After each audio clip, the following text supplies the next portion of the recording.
people with real jobs. Hello? Self-employed people. Which do you want to be? This is Certifiably Unemployable. It's time to fire the boss and become self-employed. Maybe you need a push to get that business or side gig going that you've been dreaming about for years. And if you're an entrepreneur, you can listen to stories and get experience from people who've done it. Get ready to change your life. Broadcasting from the compound, this is Certifiably Unemployable, and this is Sean Dean.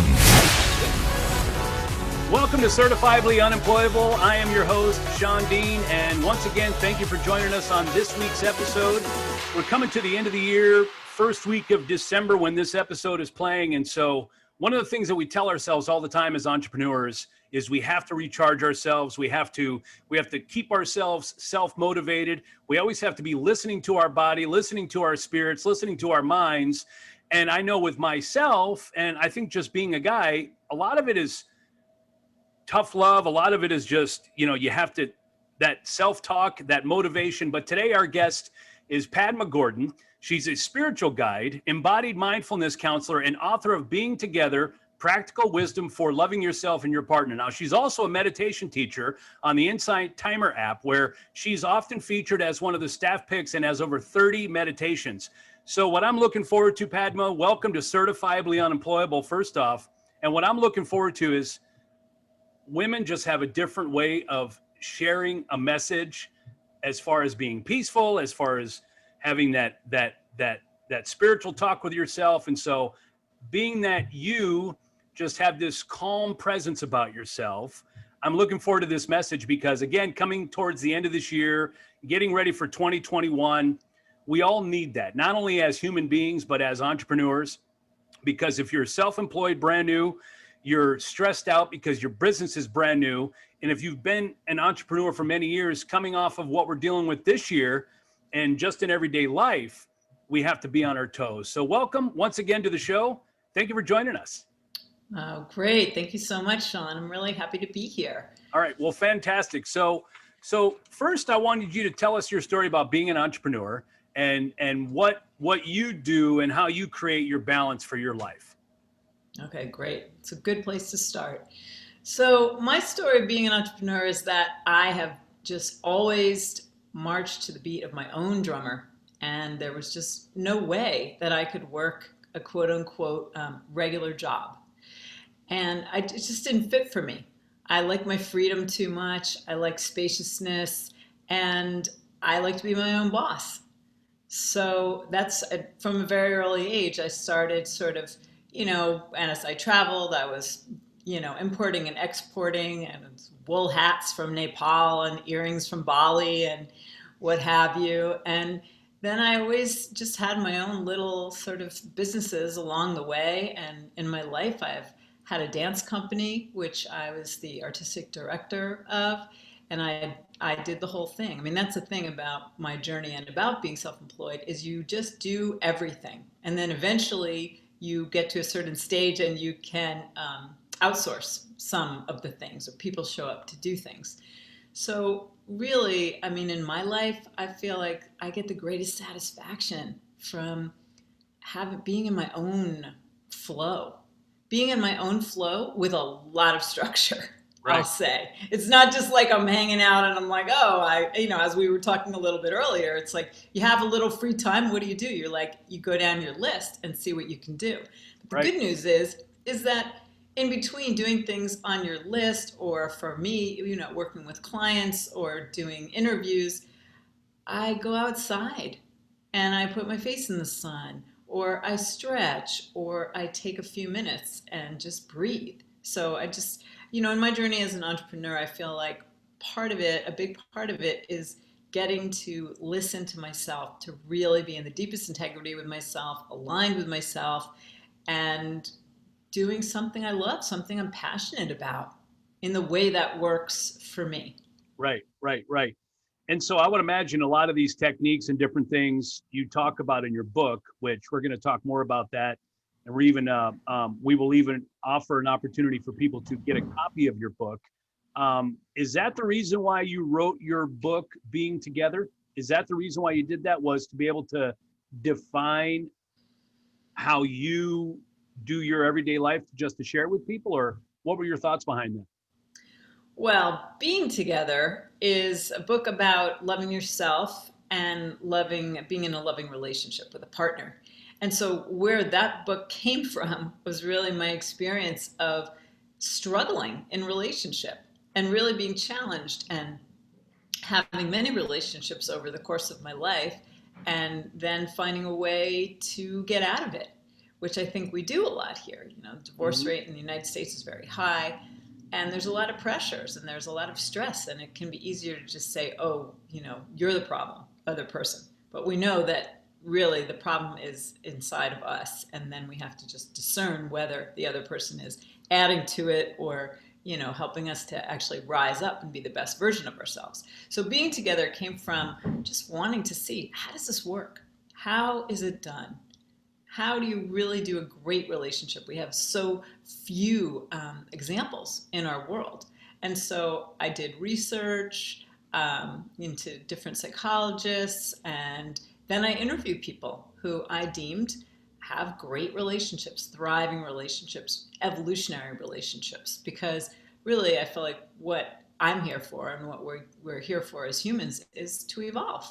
That's the name of the game. And so being in a relationship provides what is a safe container for evolution to occur. Because when there's trust, when there's love, there's possibility. There's a possibility to rise up, to show ourselves, to let those more tender parts of ourselves come up.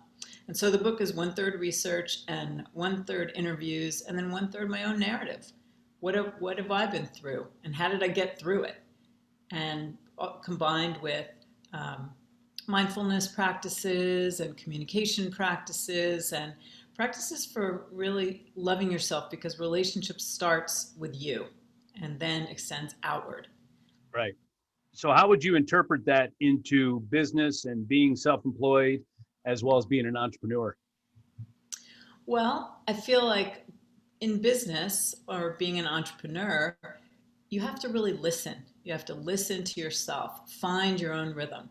Because a lot of times when we're doing our work, especially if it's on a computer in front of a device somehow, we really get into our heads and out of our bodies. So there's this relationship with yourself where you set yourself up for success, where you create, as you said early on, this balance in your life. So for me, this is one of the blessings of being self-employed, I feel, is that on the whole, I don't start work until 11 a.m. And I remember when over 20 years ago, when I started doing counseling and leading groups and working with individuals and couples and doing hypnotherapy and all the various things that I offer, I remember there was somebody who did a kind of body work, a craniosacral therapist, and she just said to me, I was booking an appointment with her, and she said, "Oh yeah, I don't start till 11." And that was like, wow, what a great idea. I love that concept. It's awesome. Yeah. That's not to say, I have a daughter, if you have kids, I get up, I make breakfast, I do things. It's not that I'm just lounging and sleeping till 11, but that's my time. And she had it was her time. She would take a hike, she would do yoga, we nourish ourselves. And I feel like to have a successful business is to have a successful relationship with yourself and with your family, with your team around you. It's not just about work. And a lot, I think, especially in the corporate world, and my partner works in the corporate world, they push them. They push them hard. They give them really hard deadlines, and people are passionate about their work. It's wonderful. But, I just think that working as a matter of course, 12-hour days, it's very hard to maintain a balance in your life with that. And so that's being self-employed allows us to take care of ourselves and to take care of our relationships.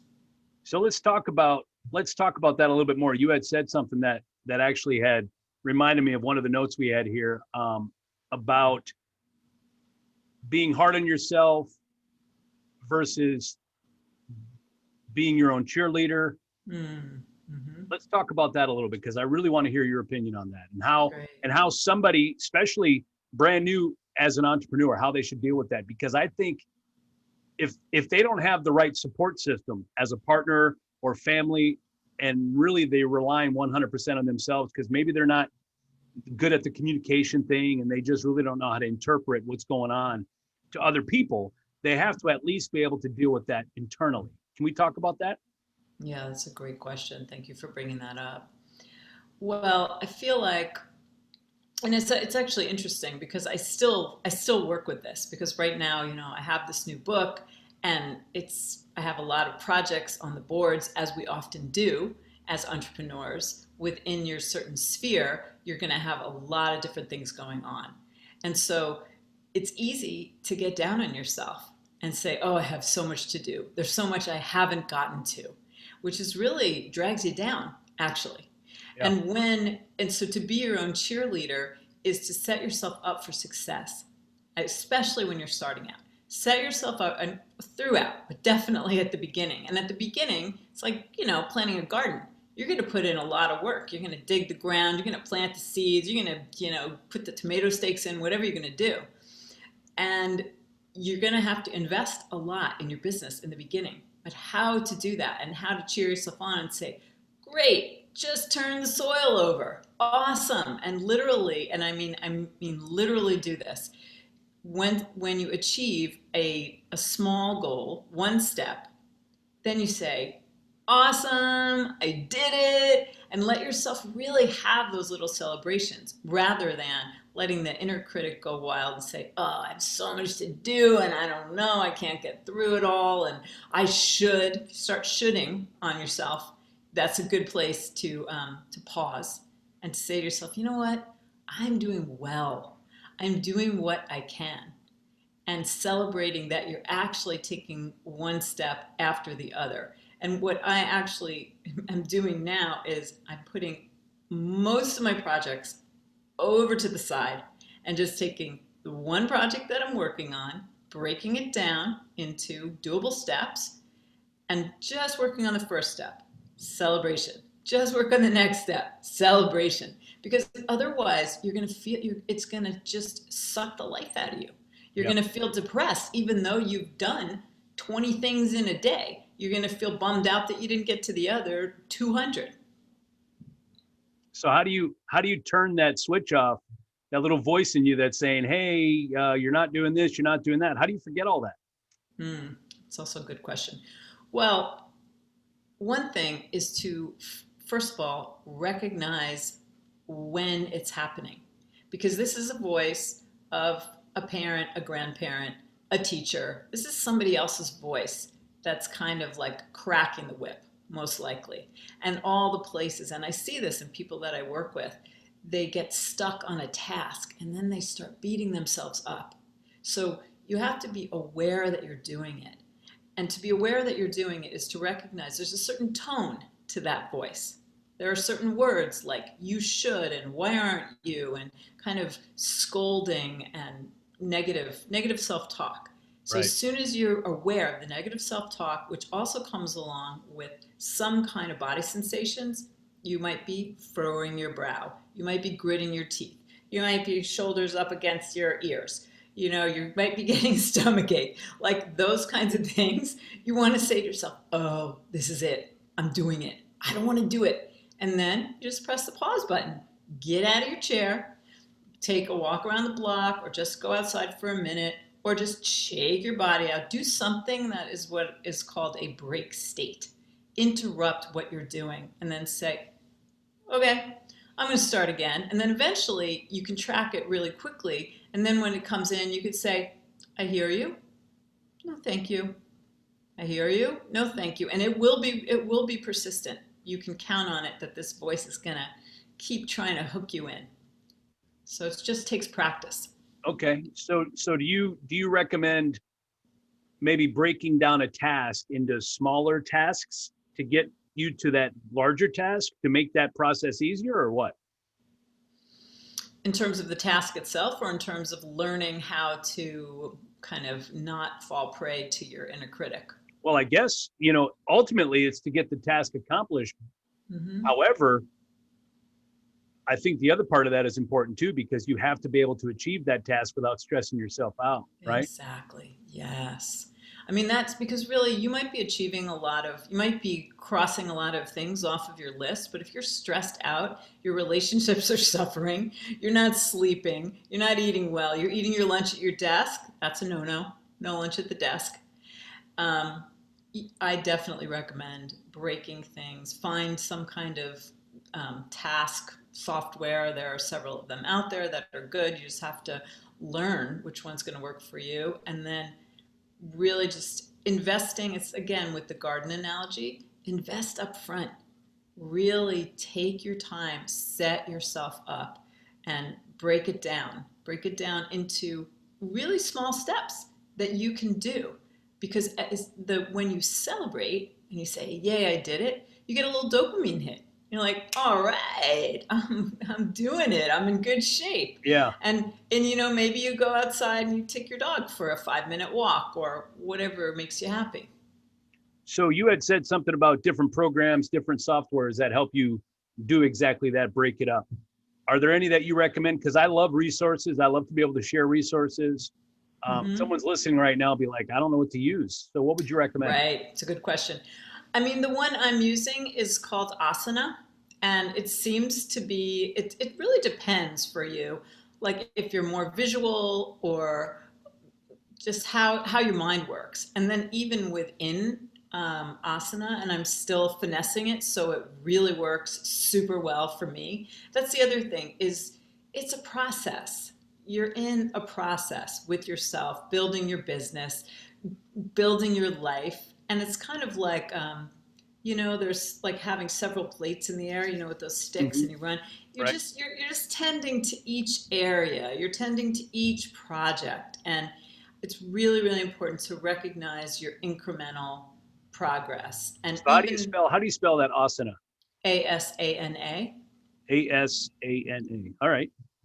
Yeah, that one seems to be a good one. I mean, there are several Okay. out there. All right. Yeah. I love recommendations because you never know. You try them out. If they don't work, at least you understand now what you're looking at, so you can then Exactly. refer to other things. One of the other things that I wanted you to talk about as well is people always fall into the trap where, especially when you're dealing with individual clients and you've got business, you're obviously passionate about it. Something happens or somebody says something and it has 100% to do with your business, but you take it personal, right? Because it's your business and you're passionate. It's your heart, it's your soul, right? It's your child, it's your baby. Exactly. So, yes. so how do you not take it personal? Well, I think not taking things personally, whether it's in your business or in your relationship, is one of the keys to being happy. And it was really interesting that you bring that up because in writing this book, and here I'll show you because it's such a pretty book, right? In writing this book, I realized, and I asked for a lot of input, and people gave me input, and everyone has an opinion. That's the other thing that you have to remember is everyone has an opinion. Yeah.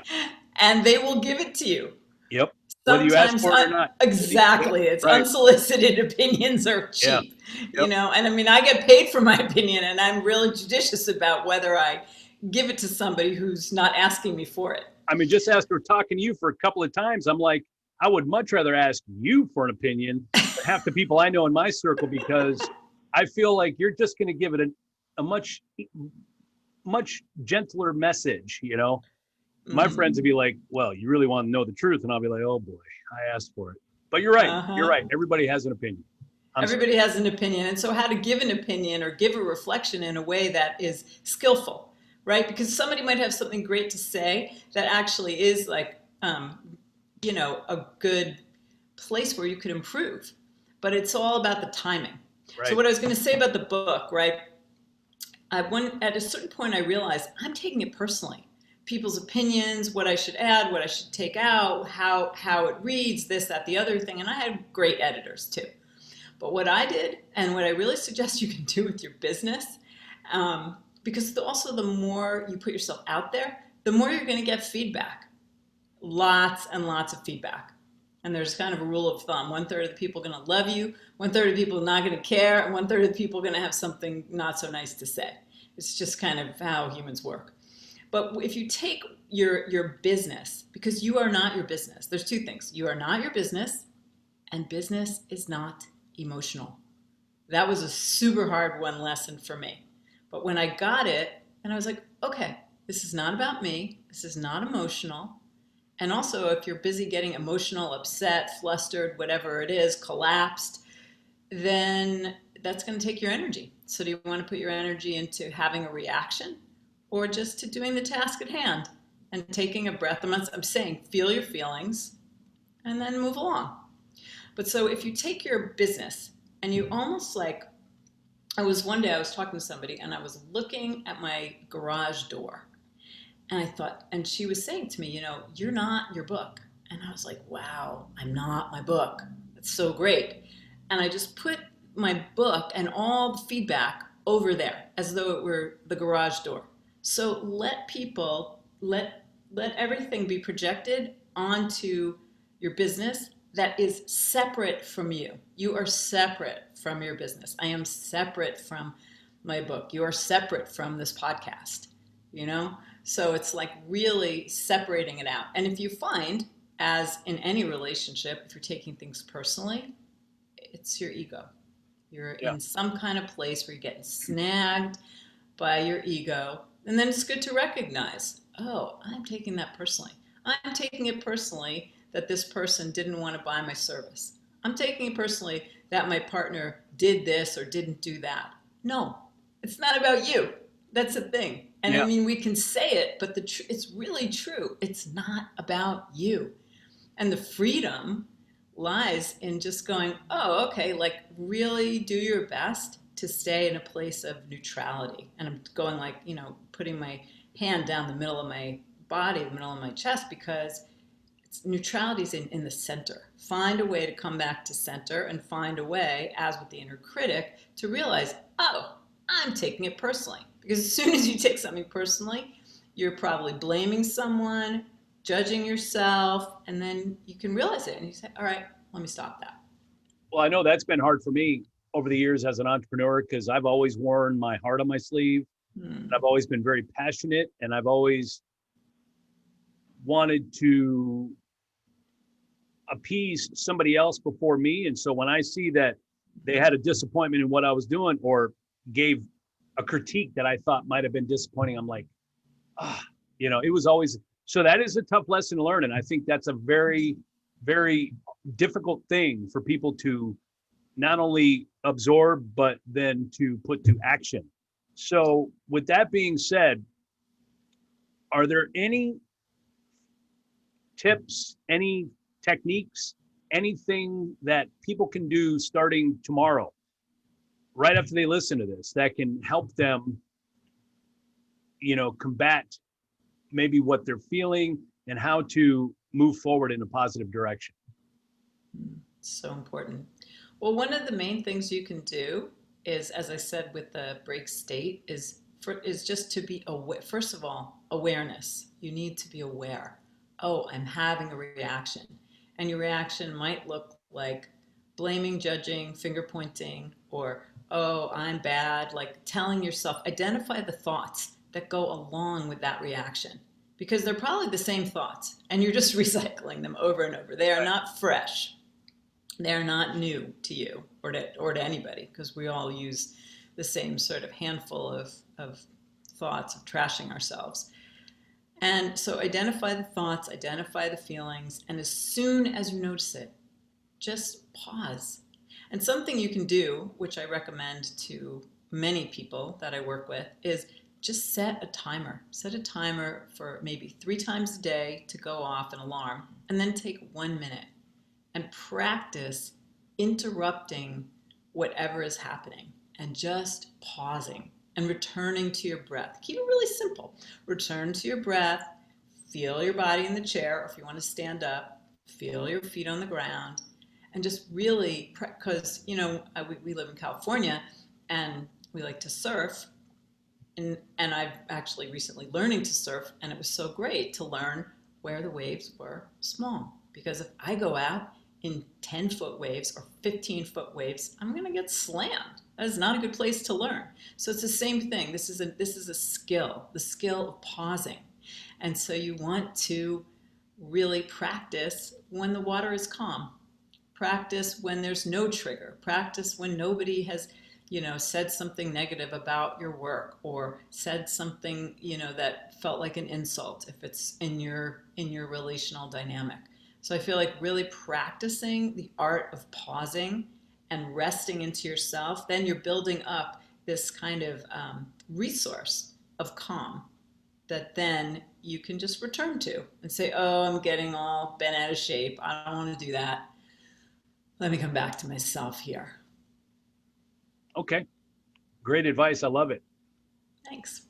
So before we wrap up with talking about your book, is there any detail you felt maybe we left out as far as today's topic?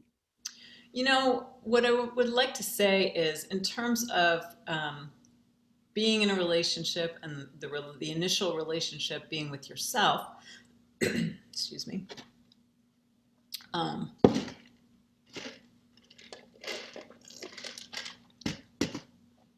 you want to really appreciate yourself, acknowledge yourself. These are key things because when you're acknowledging yourself, you're cheering yourself on, you're acknowledging that you're showing up, you're going for your dream.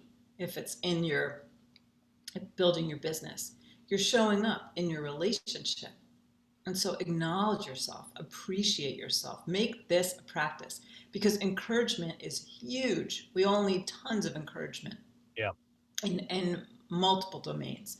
So I would say just be really generous with appreciation, encouragement.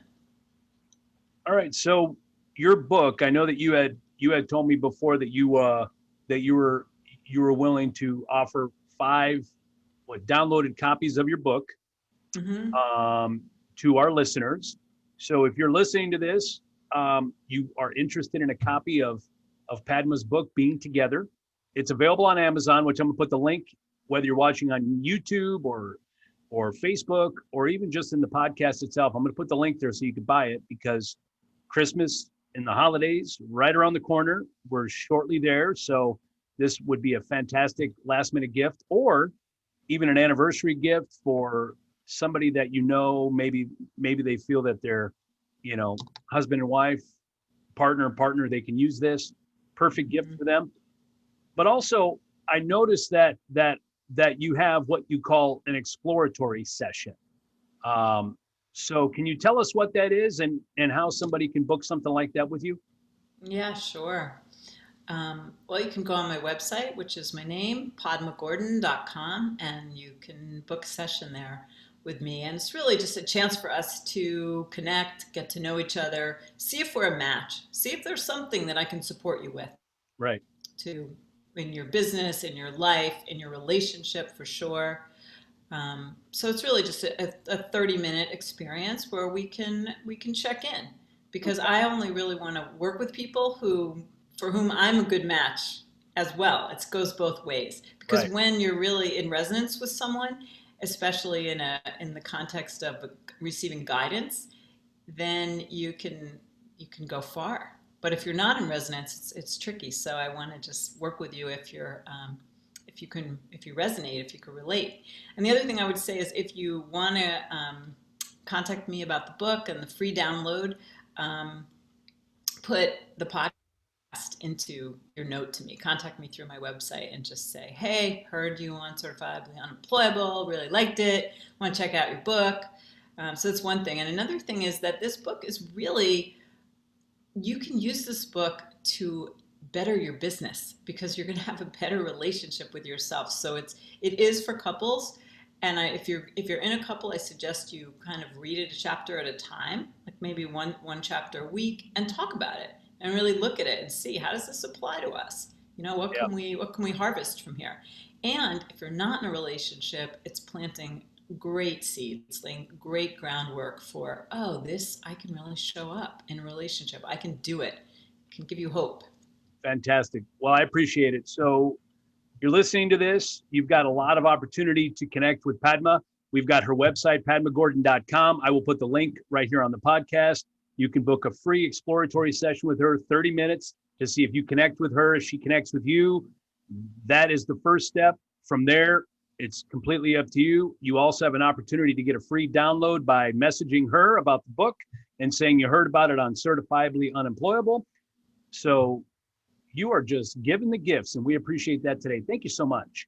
Oh, you're so welcome. It's really fun. Well, your message, I love it, and the delivery is just much different than my delivery, which I think is refreshing for our listeners. And I just think women have a much higher ability to have so much more success in being an entrepreneur than they realize. And so listening to this, listening to Padma, I think you need to go back and listen to it a couple of times, because you're gonna miss a bunch of stuff the first time. So you're gonna want to listen to it multiple times and then share this, of course. So we appreciate you being on Certifiably Unemployable. Thank you so much. Oh, thank you. Thanks so much for having me. All right, don't forget to leave your comments. Let us know what we can do. And if there's something you want to ask Padma and you maybe want to reach out to me first so I can get the two of you connected, do so. I'd be more than happy to get you connected with today's guest. This is Certifiably Unemployable, and until next time. You've been listening to Certifiably Unemployable.